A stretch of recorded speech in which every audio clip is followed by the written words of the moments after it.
Surat PCB પોલીસે 2004ના લીંબાયત ધાડા કેસમાં ફરાર યુપીના કુખ્યાત ગેંગસ્ટર સતીશ ગુપ્તાને મુંબઈથી ધરપકડ કરી. તેણે ઉમેશ પહેલવાન અને દીપક સિંહ બહેરા ગેંગ સાથે કામ કર્યું હતું અને પોલીસથી છુપાવવા માટે દિલ્હી મુંબઈમાં ટેક્સી ચલાવી હતી.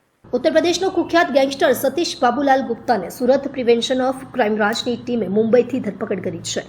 સતીશ 2004માં લીંબાયત પોલીસ સ્ટેશન હેઠળ નોંધાયેલા ધાડા કેસમાં ફરાર હતો અને છેલ્લા 2 દાયકાથી પોલીસથી છુપાઈને રહ્યો હતો. સતીશ ઉમેશ પહેલવાન અને દીપક સિંહ બહેરાના ગેંગ સાથે જોડાયેલો હતો. પોલીસથી બચવા માટે તેણે દિલ્હી અને મુંબઈ જેવા મેટ્રો શહેરોમાં ટેક્સી ડ્રાઈવર તરીકે કામ કરી છુપાવવાની રણનીતિ અપનાવી હતી.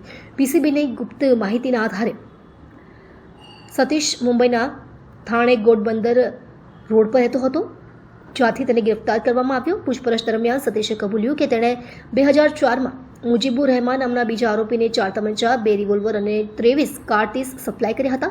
આ હથિયારોનો ઉપયોગ સુરતના એક વેપારીને લૂંટવા માટે થઈ શકે તેમ હતું, પરંતુ પોલીસે શેખને ગિરફ્તાર કરી લીધો હતો.